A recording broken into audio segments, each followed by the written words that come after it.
Assalamualaikum dear students, hope you all are fine. Welcome in the 11th lecture of Object Oriented Programming. So आज के इस lecture में हमने inheritance को again जो है ना देखना है। लास्ट टाइम हमने इनहेरिटेंस देखी थी कि इनहेरिटेंस क्या होती है, ठीक है ना। आज के इस लेक्चर में हम मल्टी लेवल इनहेरिटेंस की बात करेंगे कि मल्टी लेवल इनहेरिटेंस क्या होती है। तो इससे पहले कि हम मल्टी लेवल इनहेरिटेंस को एग्जांपल के थ्रू समझें, हम उसको जनरली जिस तरह से हम देखते होते हैं कि जनरल सिंटैक्स क्या होता है, हम पहले एक जनरल सिंटैक्स देख लेते हैं मल्टी लेवल इनहेरिटेंस का कि वो क्या होता है कि अगर हमने मल्टी लेवल इनहेरिटेंस परफॉर्म करनी है तो हम उसको किस तरह से जनरली डिफाइन कर सकते हैं। तो क्लासेस अब हम लोग पढ़ चुके हैं, ऑब्जेक्ट्स हम लोग पढ़ चुके हैं, इनहेरिटेंस का बेसिक कॉन्सेप्ट हम ले चुके हैं। आज मल्टी लेवल की बात करनी है। तो मल्टी लेवल के लिए हमने फर्स्ट ऑफ ऑल हमारे पास क्या होगा, एक मेन क्लास होगी, इसे हम क्लास ए का नाम दे देते हैं, ठीक है।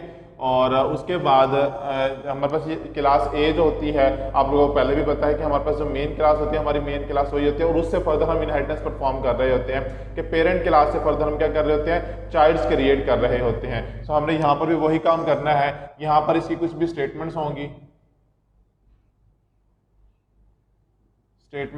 या फंक्शंस होंगे, व्हाटसएवर जो भी हमने इस्तेमाल करना होगा, वेरिएबल्स होंगे, जो कुछ भी होगा वो सब यहाँ पे होगा, ठीक है।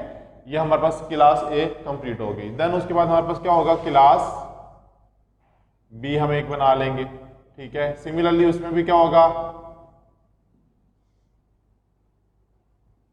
स्टेटमेंट्स, फंक्शंस, मैं शॉर्ट लिख देता हूँ, ठीक है, फंक्शंस वगैरह ये सब होगा। और ये हमारे पास दो क्लासेस बन गई हैं। अब हमने क्या करना है, हमने एक और क्लास बनानी है। अभी हमने दोनों से सिंपल क्लासेस बनाई हैं, लेकिन मैं चाहता हूँ एक और क्लास हो जो इन दोनों को इनहेरिट कर रही हो, ठीक है। अगर आप यहाँ पर देखें तो क्लास ए और क्लास बी दोनों सेपरेट क्लासेस हैं। बी सी ए को इनहेरिट नहीं कर रही, ना ही ए बी को इनहेरिट कर रही है। लेकिन मैं एक क्लास सी बनाना चाहता हूँ जिसमें मैं ये चाहता हूँ कि क्लास सी इन दोनों की प्रॉपर्टीज को क्या करे, इनहेरिट करे। तो उसके लिए मुझे क्या करना पड़ेगा, पहले क्लास का कीवर्ड, क्लास का नेम, देन उसके बाद हमने क्या लगा देने हैं, सेमीकोलन सॉरी कॉलन लगा देने हैं। देन उसके बाद हम क्या करेंगे, आप लोग को मैंने लास्ट टाइम बताया था जब हमने इनहेरिटेंस पढ़ी थी कि हमारे पास जो हम इनके ड्राइव क्लास लिखे रहे होते हैं आगे, कि जिस क्लास से हम ड्राइव करवा रहे होते हैं इसको हम उसका एक्सेस मॉडिफायर साथ लाजमी लिखते होते हैं। अभी यहाँ पर हमने देखें प्राइवेट या प्रोटेक्टेड कुछ नहीं लिखा हुआ, विच मीन्स कि बाय डिफॉल्ट क्या है, पब्लिक है। मैंने लास्ट टाइम भी ये बात आपको बताई थी। तो हम यहाँ पे क्या लिखेंगे, पब्लिक, ठीक है, पब्लिक। उसके बाद क्लास का नेम, एक और क्लास इनहेरिट करवानी है तो फिर इसी तरह से उसका एक्सेस मॉडिफायर और क्लास बी, ठीक है। और ये हमारे पास क्लास सी क्या हो गई है, इनहेरिट हो गई है किससे, क्लास ए और क्लास बी से। ये इसे हम कहते हैं मल्टी लेवल इनहेरिटेंस। कि देखें हमने मल्टीपल इनहेरिटेंस परफॉर्म की, यहाँ पर ए से भी इसको इनहेरिट करवा रहे हैं और बी से भी इनहेरिटेंस परफॉर्म करवा रहे हैं, यानी कि इस ए क्लास से भी हम इसको ड्राइव करवा रहे हैं और बी क्लास से भी हम ड्राइव करवा रहे हैं। यहाँ पे वही स्टेटमेंट्स या फंक्शन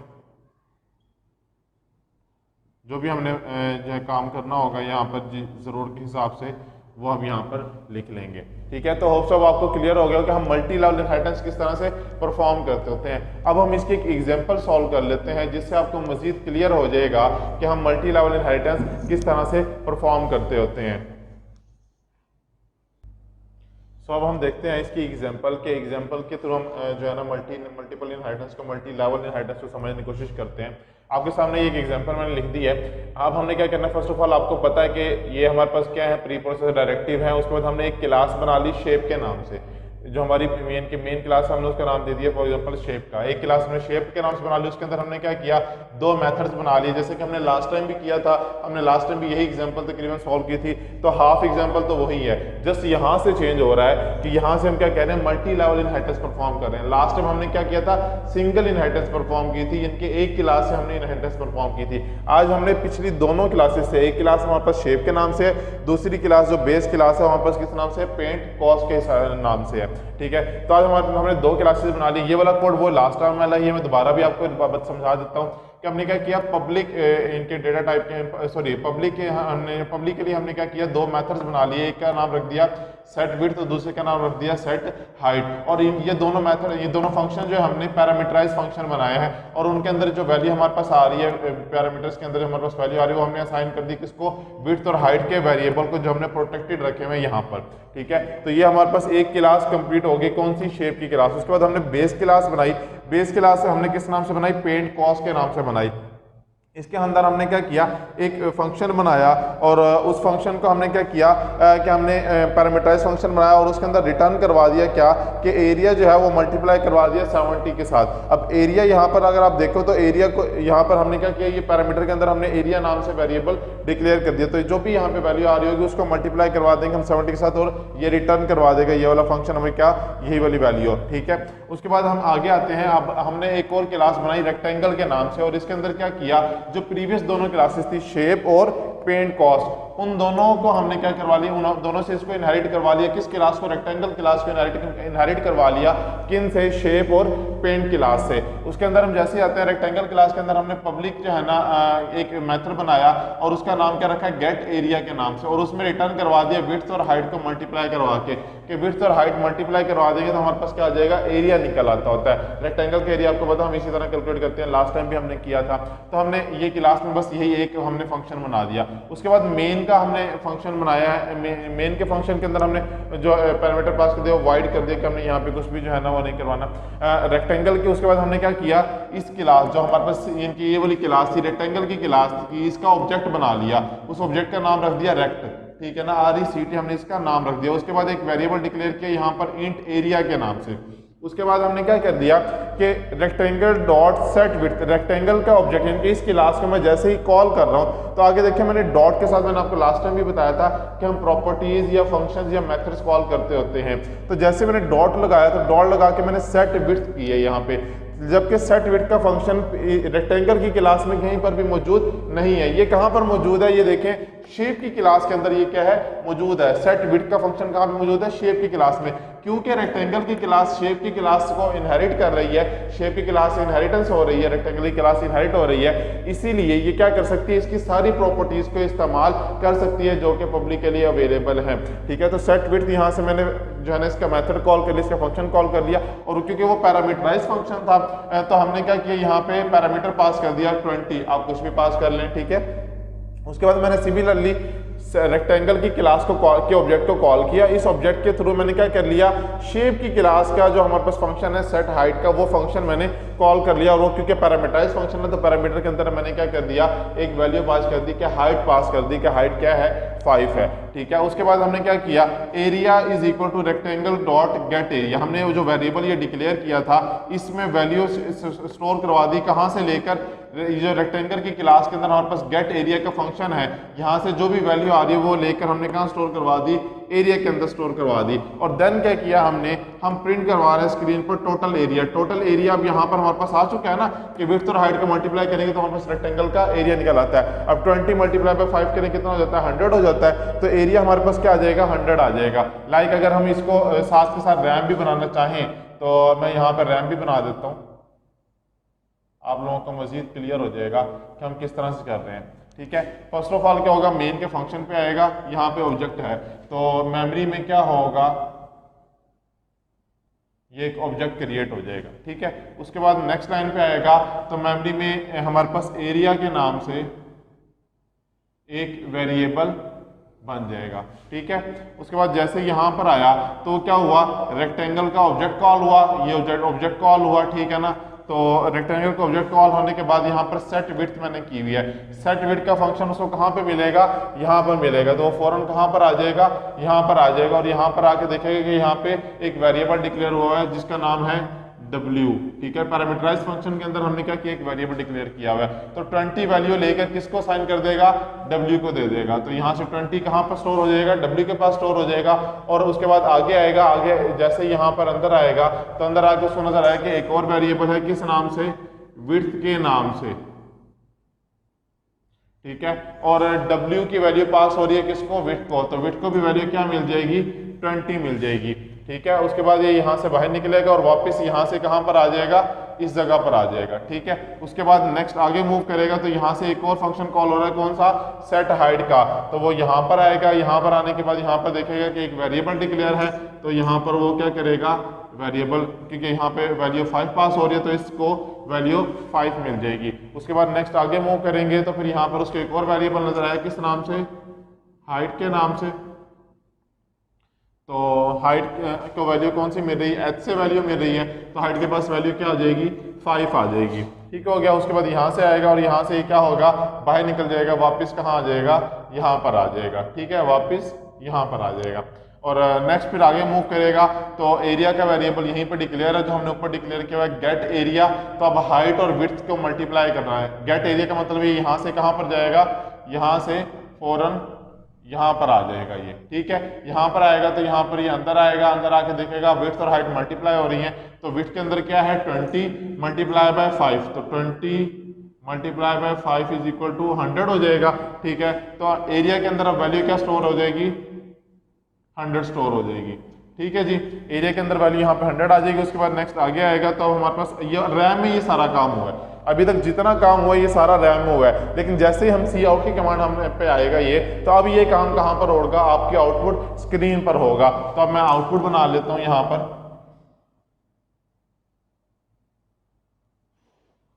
ठीक है जी, तो आउटपुट में हमें पहले तो ये मैसेज प्रिंट होगा, total area.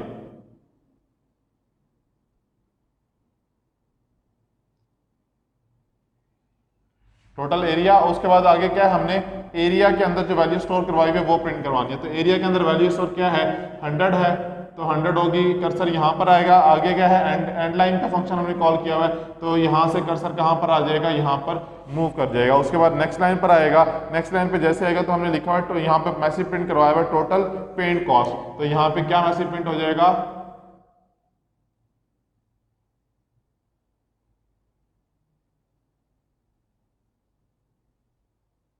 Total paint cost.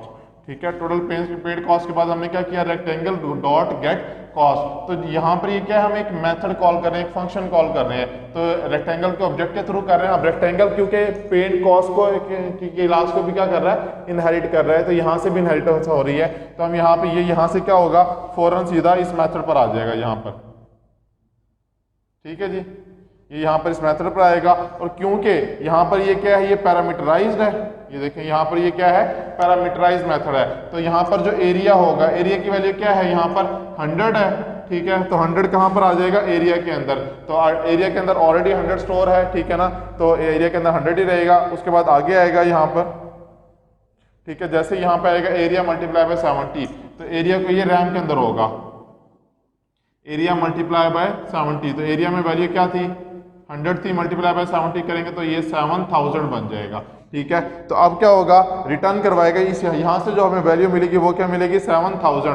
तो 7000 कहाँ पर आ जाएगा, यहाँ पर स्क्रीन पर हमारे पास क्या प्रिंट हो जाएगा, 7000 प्रिंट हो जाएगा। और उसके बाद एंड लाइन का फंक्शन कॉल किया हुआ, तो हमारे पास एंड लाइन जो है ना वहाँ पे टर्मिनेट हो जाएगी। उसके बाद रिटर्न 0 करवाया, क्योंकि इंटीजर हमने डेटा टाइप का फंक्शन बनाया था, तो इसलिए हमने क्या किया, रिटर्न 0 करवाया। तो रिटर्न 0 का मतलब क्या है कि हमारे पास जो है ना कुछ भी रिटर्न नहीं करवाना हमने।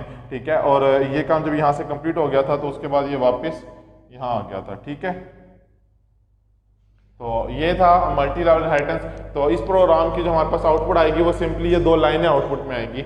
बज़ाहिर देखने में आपको लग रहा है कि जी बहुत बड़ा लेंथी प्रोग्राम और आउटपुट देखें कुछ भी नहीं। वो ये कहावत जैसे हमारे यहाँ मशहूर है कि खोदा पहाड़ निकला चूहा, कि हमने इतना बड़ा कोड लिख दिया और काम क्या करवाया, जस्ट सिंपल हमने 2 वैल्यूज इनके प्रिंट करवा दी। तो ऐसा नहीं है। मल्टी लेवल इनहेरिटेंस में अब आप अगर देखें तो ये कोड बहुत ज़्यादा ऑप्टिमाइज हो गया एक तरह से। अगर आप वैसे अगर हम इस कोड को लिखना चाहें तो हम किस तरह लिख सकते हैं, चले मेंटली अब आप थोड़ा सा ना एक्टिव हो जाएं। मैं आपको वैसे बताता हूँ कि इनहेरिटेंस के बगैर अगर हम यहाँ पर कोड लिखें सिंपली, ठीक है ना, सिंपली हम प्रोग्रामिंग कर रहे हैं, सिंपल प्रोग्रामिंग कर रहे हैं और उसके अंदर हम ये कोड लिखना चाहते हैं तो हम कैसे लिख सकते हैं, आप थोड़ा सा अब मैं आपको माइंड में बताता हूँ। हम क्या करते हैं, हम ये सारा काम नहीं करते, हम ये क्लासेज ही नहीं बनाते। ठीक है, मेन का फंक्शन बनाते हैं। मेन के फंक्शन के अंदर हम क्या करते हैं, फर्स्ट ऑफ ऑल हमने क्या करना होगा, ये 2 मेथड बनाने पड़ेंगे, हमें ये 2 फंक्शन बनाने पड़ेंगे ना। ठीक है, हम ये 2 फंक्शन भी कहाँ बना रहे होंगे, मेन के अंदर बना रहे होंगे। उसके अलावा ये वेरिएबल भी कहाँ डिक्लेयर हो रहे होंगे, मेन के फंक्शन डिक्लेयर हो रहे होंगे।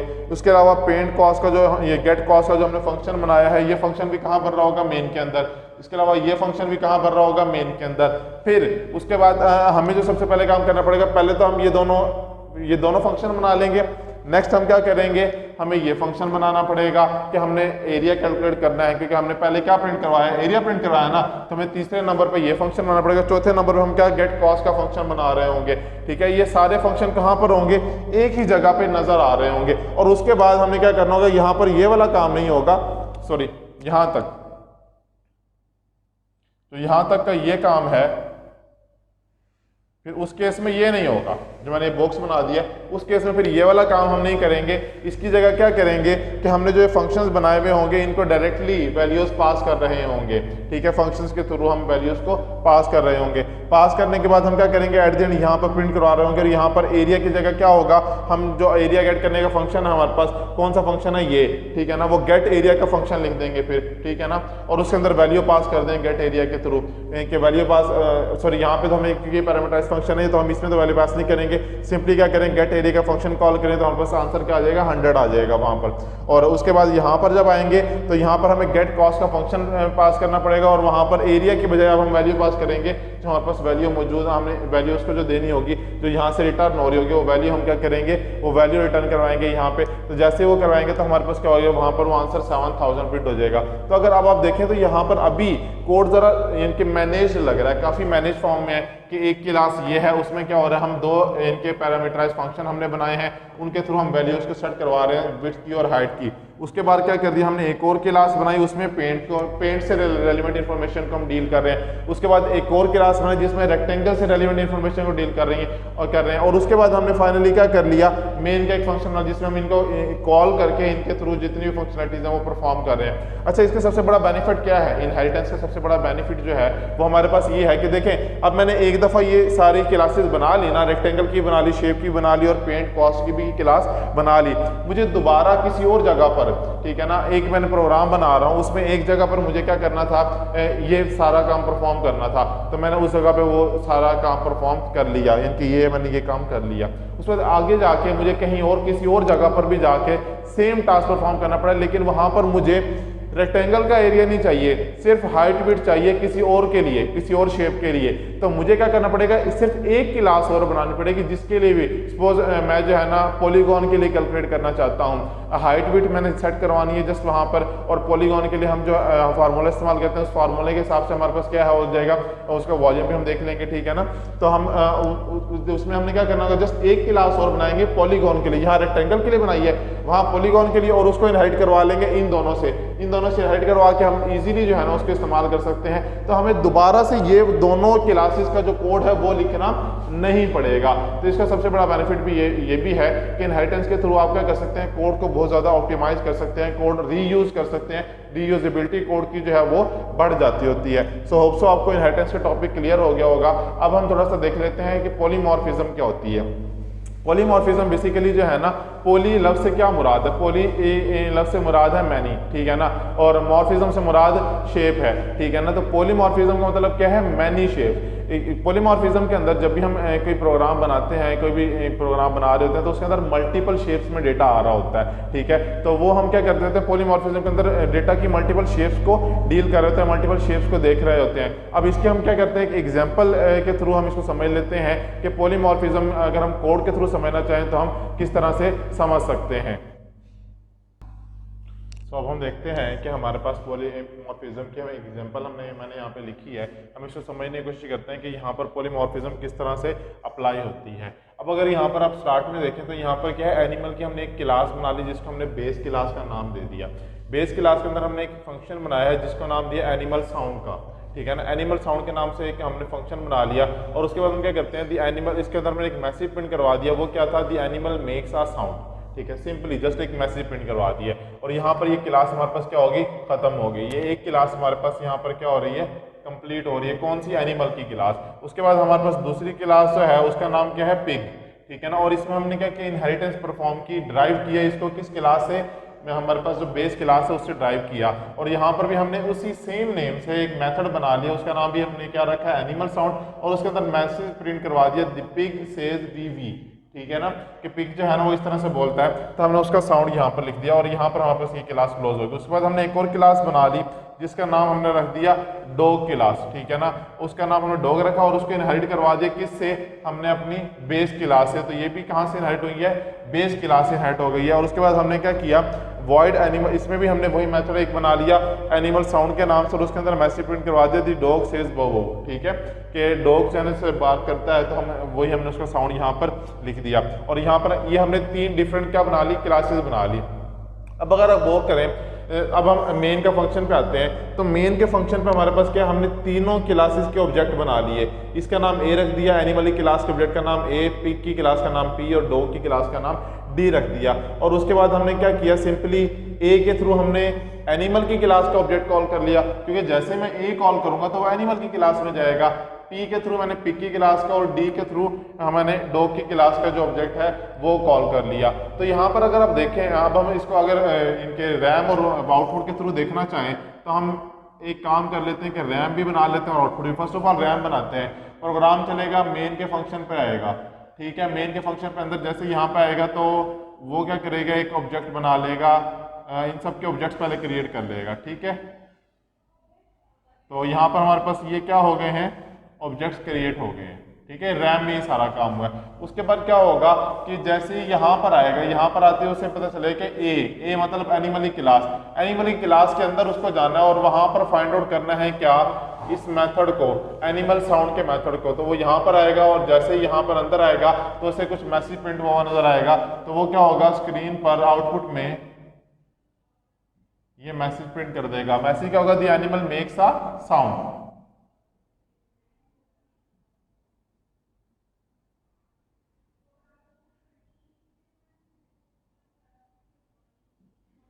ठीक हो गया जी, the animal makes a sound, ये हमारे पास मैसेज प्रिंट हो जाएगा। उसके बाद क्या होगा, जैसे यहाँ से बाहर निकलेगा, क्लास से बाहर आएगा तो फिर वापस कहाँ पर आ जाएगा, वापस यहीं पर आ जाएगा, ठीक है। उसके बाद नेक्स्ट आगे मूव होगा तो यहाँ पर पी से मुराद पिग की क्लास, पिग की क्लास में उसे जाना है, पिग की क्लास में इस मेथड को फाइंड आउट करना है। तो यहाँ पर उसको मेथड मिलेगा और मैसेज आगे आएगा जब यहाँ पर, तो यहाँ पर क्या मैसेज प्रिंट होगा, क्या दिया है, पिग सेज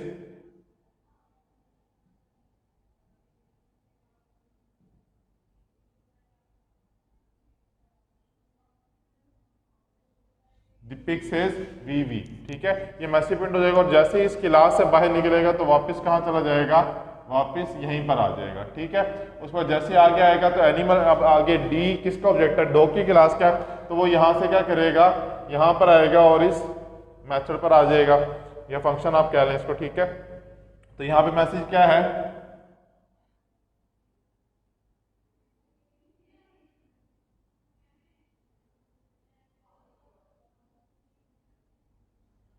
ठीक है जी। ये मैसेज आपके पास स्क्रीन पर प्रिंट हो जाएगा और उसके बाद जैसे ही ये इस क्लास से बाहर निकलेगा ये वापस कहाँ चला जाएगा, वापस यहीं पर आ जाएगा। और नेक्स्ट जैसे यहाँ पर मूव करेगा तो रिटर्न 0 हो रहा है, यहाँ पर रिटर्न 0 से का मतलब क्या है कि कुछ भी रिटर्न नहीं करवाना, तो हमारे पास स्क्रीन पर ये आउटपुट नजर आ जाएगा, रैम में ये प्रोसेस हुआ है। अब अगर आप यहाँ पर गौर से देखें तो हमारे पास क्या है, एनिमल साउंड एक ही मेथड था, एक ही फंक्शन था, लेकिन उसकी देखें मुख्तलिफ शेप्स हैं। पॉलीमॉर्फिज्म से मुराद है यही है ना कि मल्टीपल शेप्स, मैनी शेप्स, ठीक है। तो फंक्शन एक ही है लेकिन मैसेजेस क्या हैं, डिफरेंट प्रिंट हो रहे हैं और हर क्लास के हिसाब से वो डिफरेंट मैसेज प्रिंट करवा रहा है। तो सेम फंक्शन हमने कॉल किया लेकिन हमें क्या है, रिजल्ट्स डिफरेंट मिलेंगे। बेसिकली क्या हुआ है कि जैसे वो यहाँ पर जब पिग की क्लास में है, यहाँ पर जब आया उसने मैसेज प्रिंट करवा दिया, the animal makes a sound, simple, ठीक है। उसको जैसे ही वो अगली क्लास में आया, इनकी जब हमने ये वाला फंक्शन कॉल किया, यहाँ पर इसको इस फंक्शन को कॉल किया पी डॉट एनिमल साउंड, तो पी डॉट एनिमल साउंड में वो पिग की क्लास में आ रहा है। लेकिन आप लोग अगर गौर किया हो तो हमने क्या किया है, नेम सेम रखा है, मतलब इस फंक्शन को ओवरराइड कर रहा है वो,